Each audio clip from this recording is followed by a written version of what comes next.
This is a Blaze Radio production. We're covering Who's on Deck, hitting the ice on the hockey scene, and hosting a racing roundtable. This is sports. This is news. This is everything you need to know about the future. This is the Scoutin Session. Good afternoon, everyone. Glad to have you all here this Wednesday. This is the second episode of the Scoutin Session, where we talk the up-and-coming sports stars and highlight young, standout performances at a professional level. We want to give a huge thanks to Blaze Radio for letting us bring you this content. Now, my name is Jordan Talley, and as always, I'm joined by Noah Reed and Ella Wolter-Sánchez. So let's just jump right into it. Today we have Who's on Deck with Ella, hitting the ice with myself, and the racing roundtable with Noah. Yeah, so first we'll start on Who's on Deck with myself, Ella Wolter-Sánchez. And a note about last week, our first episode, I unfortunately was not in studio, but to my understanding, Noah talked about my section and Tried the player. And the player we talked about for Who's on Deck did sign with the San Francisco Giants, who he was, expected to sign with. And Gonzalez was the number 2 prospect in the 2025 international class at just 17 years old, and he signed a deal worth around $2.9 million on International Signing Day, which was a week ago today. The Giants had just $5.15 million in pool money this year, so they also signed an Arubian outfielder, Dejan Macarez, who was the number 25 prospect of the group, for $1 million. And how it kind of works with baseball is every year each team gets a pool of money, since there's not really a draft for international players, but obviously we have lots of international talent. The most notable, Shohei Ohtani, and each team has a huge pool of, or gets a pool of money that they get to spend each year on international players instead of a draft. It's just kind of an international signing day, and they get a budget, each team. So Gonzalez is the highest ranked signee for the Giants program in 13 years, and the last highest was their round 1 pick, 20, Chris Stratton, in 2011. So now on to today's subject. I just wanted to hit on that because I thought that was pretty cool that he got signed for who he's expected to sign with, and we just talked about him last week. And on to today's subject, 22-year-old Dylan Crews. Dylan Crews, when looking at the top prospect rankings for 2024, he was number 1, and he wears number 3 for the Washington Nationals and is an outfielder. And what sets him apart, however, is the fact that he is an active player in the MLB, rather than being a double or triple A prospect. And how it works in the MLB, I know there's lots of, you hear the term farm team or minor league or double A or triple A. Triple A would be the highest under major league. Then it goes double A, single A. So that's kind of the farm program, quote unquote. So he was drafted in 2023 to the Nationals as a round 1, number 2 pick. And he went to LSU for college and made his MLB debut on August 26, 2024. And to keep numbers in mind and put those dates in perspective, the 2023 draft was July 9th through 11th, 2023. And a little over a year later, he was playing in the major leagues. And normally it takes guys an average of 3 to 6 years before being called up to the major leagues to make their debut. So having only been in the minor leagues for a year and a month is a great sign. And before we talk about MLB stats, let's take it back to before then. He was born on February 26, 2002 in Almonte Springs, Florida, so only about 4 years older than the rest of us. And he attended Lake Mary High School, and in high school, he was given a perfect game score of 10. In our other show, we talked about a player that got like a 9.5 score, and we were talking about how great that was in our high school prospects, and he got a score of 10 when he was in high school. He was ranked number 13th nationally, 5th for outfielders, and in the state of Florida, he was ranked number 2 overall and number 2 for outfielders. His notes for the Perfect Games Nationals said he can really swing the bat, just always hits no matter where he is at, outstanding at the National Underclass main event. And that event was in 2020 when he was 18 years old. In 2019, he was an All-American Classic player, and in 2016, at just 14 years old, he was a Select Festival player. After high school, he obviously went to LSU, as earlier mentioned, and there he played up until his junior year, putting up career numbers of a .380 batting average, a .498 on-base percentage, and a .689 slugging average. And at LSU, he helped lead them to the 2023 College World Series championship in his last year there.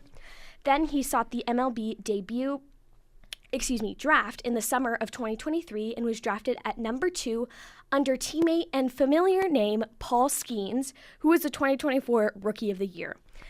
After he was drafted, he signed a $9 million signing bonus with the Nationals, which was the second largest draft signing bonus ever, under Paul Skeens for $9.2 million with the Pirates. Just falling short of him just a little bit every single time. And for some history, after the Washington Nationals, his current major league team, won the World Series in 2019, the team was kind of dissembled and they started the process of rebuilding. You know, all the big stars kind of left and found other teams to be big stars on. And rebuilding, especially in the MLB, can take a very, very long time. As you saw, like the process of, you know, getting drafted and then staying in the minor leagues for about 6 years and then going into the major leagues and not really playing for that long and then finally becoming a star. Playing and rebuilding a team in the MLB can take a very long time, and in several articles, Cruz is referenced to be the key piece to the Nationals' rebuilding process and the face of the future.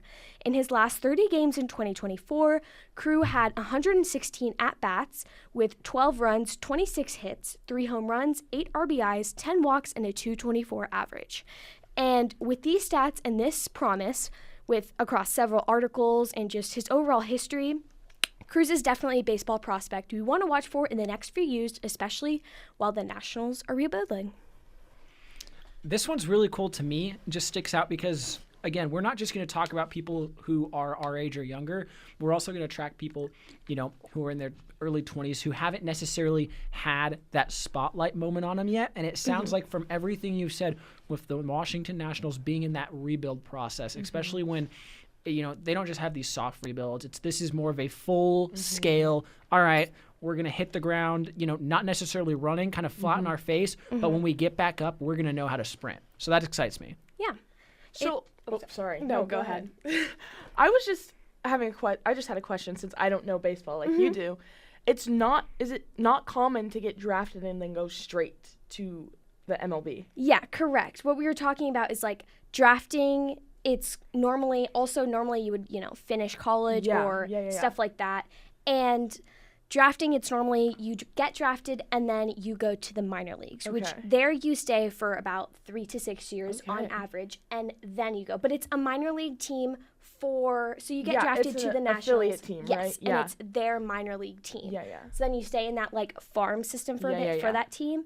And then you go up. So it's a very, very long process. That's kind of like how hockey is, too, in a way. So I was just like, that's kind of cool. Especially he only played for a year. What was it, a year and a half? A little over a year in the minors? Is that what you said?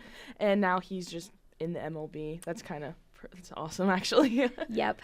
But yeah, very exciting prospect. So, all right. It is hitting the ice today with me. Today, we're coming back to the talent up north and in the WHL, which have been my stomping grounds for hockey for pretty much my whole life. On this week's segment of Hit the Ice, we have 19-year-old Berkeley Catton, the 5'10", 2006-born center from Saskatoon, Saskatchewan, Canada, is constantly making headlines across the WHL with highlights and unreal game performances. Also, side note, he just turned 19 last week, so happy late birthday, I guess.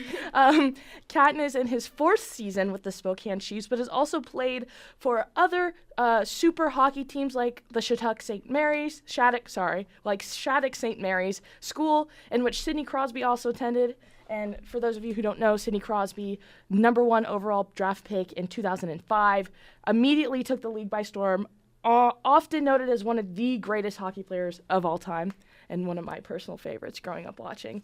While his first season was nothing too spectacular, still being his first full season, because he joined the Spokane Chiefs late in the season, or didn't play all of his first season with Spokane. But his first full season was nothing too spectacular, still being a decent season, racking up 23 goals, 32 assists, and 55 total points. The same year as his rookie season, Berkeley Catton represented Team Canada in 2 major international tournaments. With 7 games played in the World Hockey Challenge tournament, Catton found himself on the goal sheet with 3 goals and 9 assists with a total of 12 points and just 7 games played. In that tournament, he took home the silver medal, and the MHC was named a part of the MHC All-Star team. As well as competing in the WHC, he also represented Team Canada in the U18 World Junior Championship that year, having a little less stats for 1 goal, 3 assists, and a total of 4 points, taking home the bronze medal. In his second season with the Chiefs and last season, he tallied the I think that was his third season with the Chiefs, actually.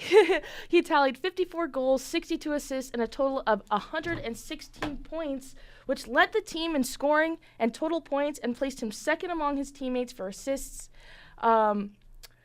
below Connor Roulette. That year, he also competed in the Hlinka Gretzky Cup tournament and constantly firing away, found the back of the net 8 times, as well as bearing a couple assists in just 5 games. He took home a total of 10 points in just 5 games. So 2 points a game average is honestly kind of crazy, especially at a junior level. He took home the gold medal for Canada, as well as the awards for the tournament's most goals and most points. Berkeley Catton, he was often compared to Jack Hughes before the draft in his skating style, who was the number 1 overall pick in 2019. And Jack Hughes is a part of a kind of start of a dynasty. He plays with his 2 brothers in the league. They don't all play on the same team, but Jack Hughes was the brother to go first overall, all 3 of them going first round. And he just constantly being praised for how intelligent he is with the puck. This Elite Prospects 2024 Drafts Guide quoted, "Whether it's well-timed charge into space to present himself as a shooting option off the pass or baiting a defender into a poke check before curling the puck around their stick and beating the goaltender cleanly at range, Catton's always got the tool for the job. He's blessed with a full arsenal of releases in his toolkit and has the intelligence to use them in their most effective ends."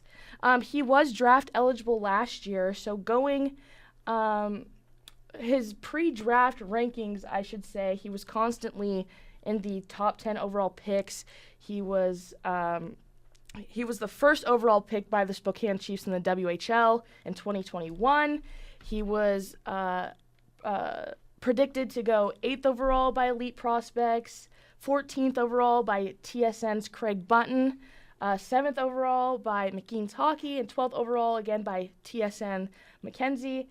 And he was also ranked 8th overall by the NHL Central Scouting. So very, very consistent consensus of just how good this kid is.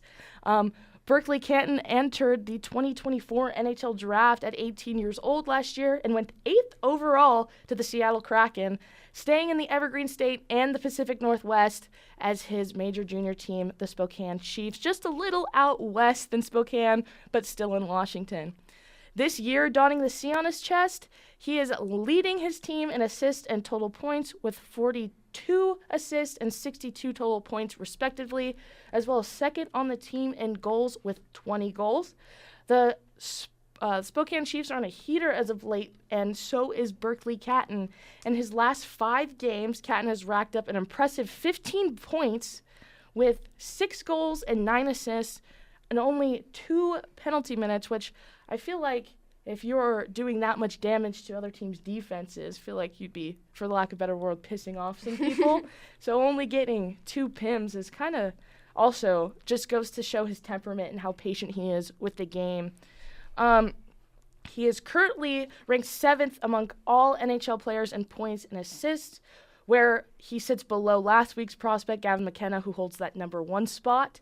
And tonight, the number 2 Spokane Chiefs in the U.S. division of the Western Hockey League will face the number 1 team in the U.S. division of the Western Hockey League, the Everett Silvertips, as Everett seeks to extend their win streak in this exciting matchup. So, I mean, he's just got everything going for him. I mean, that's why I love doing this show, because I love talking about these WHL guys and these major junior kids that are just out there up north in the middle of nowhere cranking out these insane stats. So, yeah. Well, the first question I've got for you right here is, and as I was going through the notes pre-show, I noticed in the second half of your notes, you had that he's also obviously on the Seattle Kraken, but he's also on the Spokane Chiefs. How does that work season-wise with all of the different hockey leagues across both Canada and the United States? So it's a lot like baseball. So the Seattle Kraken does have an affiliate team. That's their farm teams, quote unquote, are the AHL, which are the American Hockey League. But these NHL teams use a lot of major junior teams as well as farm teams. So you'll see guys drafted, but still playing in the WHL. They're not technically on the team yet, but they have signed their entry-level contract, so they are with the team, but they can almost be like called up at any time, if that makes sense. So he's not playing for both at the same time right now. He is playing for Spokane, but he is contract-wise with the Kraken, if that makes any sense. So Interesting. Again, I don't know that much about hockey. Is the WHL more like the minor league type of thing? Sorry. No, I just am confused. The AHL is the minor league. A WHL is a development league for youth hockey. It's junior hockey. Okay. So they're the major juniors. They're not professional. All they do is play hockey, though. These kids are like 16, and they get sent off. They're like, for example, my hometown team, the Seattle Thunderbirds, they're all Canadian, so they get what's called billeted to a state or a team. So they leave home and are staying with a family to play hockey in that state or area. So yeah, it's not. They're considered semi-professional, and actually they just passed a thing in the NCAA that usually major junior players weren't allowed to play in NCAA because they were already considered professional athletes with the level of hockey they're playing.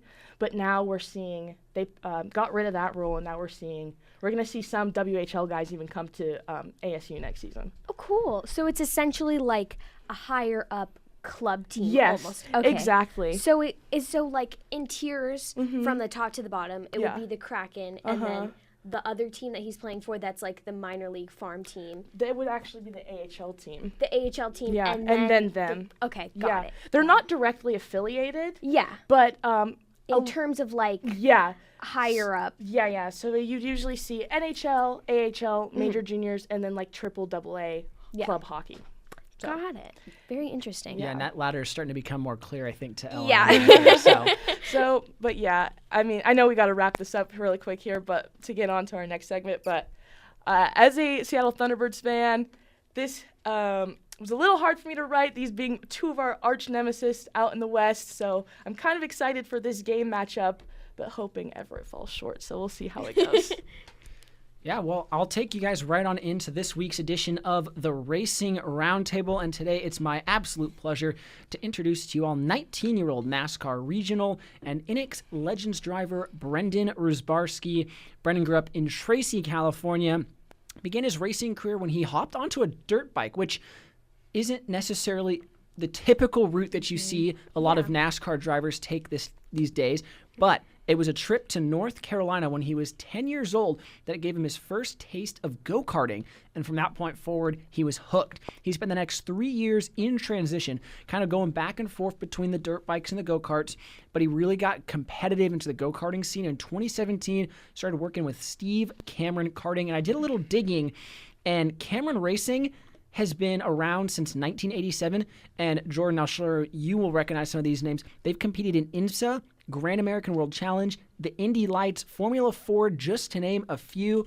Now, that said, Brendan's first experience with racing was not just the dirt bike, not just the go-kart. He's actually got a really special connection to the sport. He was introduced to racing when he watched his father, Rick Rosbarski, compete in the Southwest Tour Series, winning the number 51 Alfred Matthew Racing Pontiac Grand Prix. Man, Pontiac back in motorsports. That was so long ago. Now, moving to 2022, Brendan went full-time behind the wheel of a Legends car, which is going to lead us into our first ever Fast Facts of the show. It's a mini segment that I think is going to help provide more information about the vast world of motor racing and shed some light kind of onto the intricacies of cars, tracks, and the different series. So that's going to focus this week on INX. Now, INX is the sanctioning body of the U.S. Legends Car Series, which is what Brennan competes in. They've got 140 different tracks under the INX banner from Australia to Europe, hosting over 2,000 races per year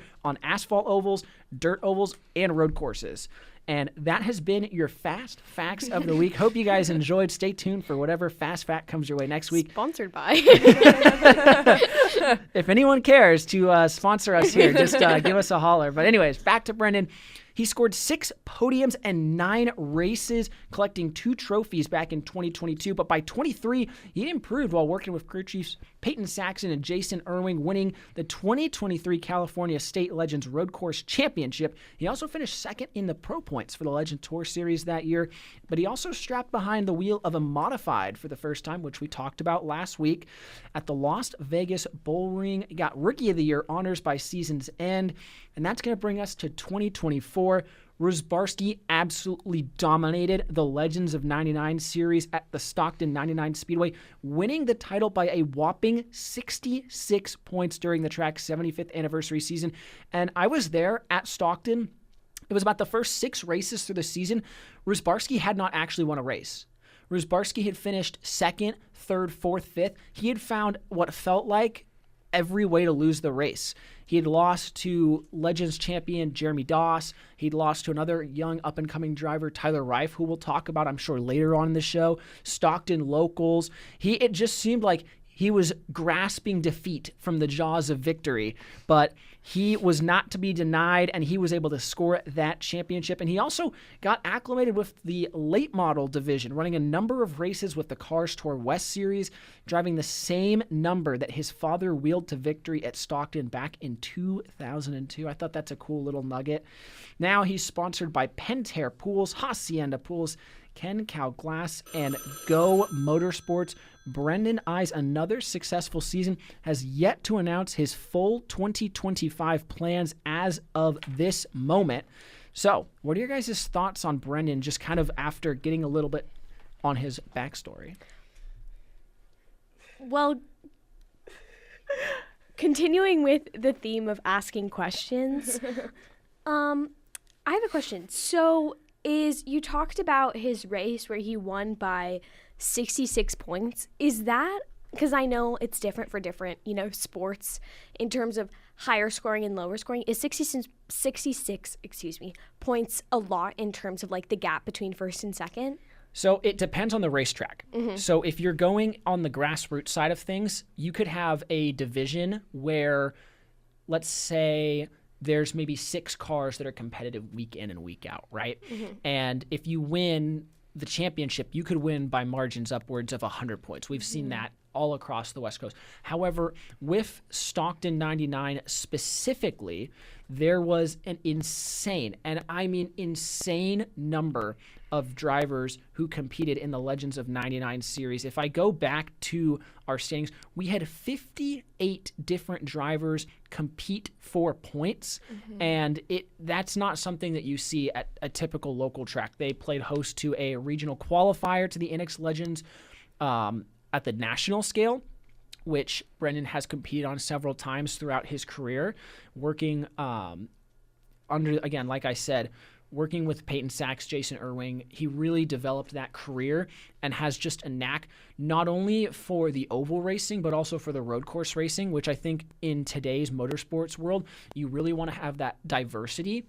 So with the level of and the caliber of competition that was at the Stockton 99 Speedway, the 66 points and also not scoring the wins. Several races where he was the deserved driver. 66 points is a pretty impressive margin. Very interesting. He seems like he has a great, I mean, at just 19 years old, and these are all great fast facts. And I also thought it was interesting just how he got started into everything, and it seems like a great story. So, another question.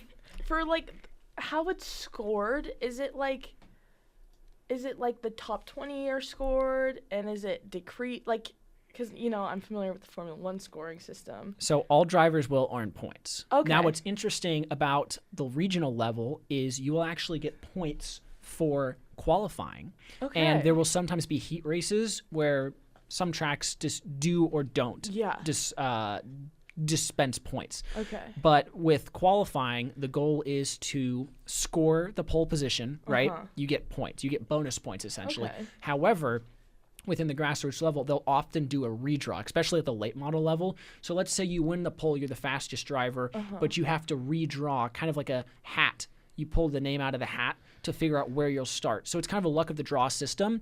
And it's very common in late model races because you don't necessarily want to have the best car right out front right away. And so, yeah, it's got a little bit of that gimmick aspect, but it's something that fans can love and appreciate. So I know we're running out of time here, and we will bring you more fast facts later on.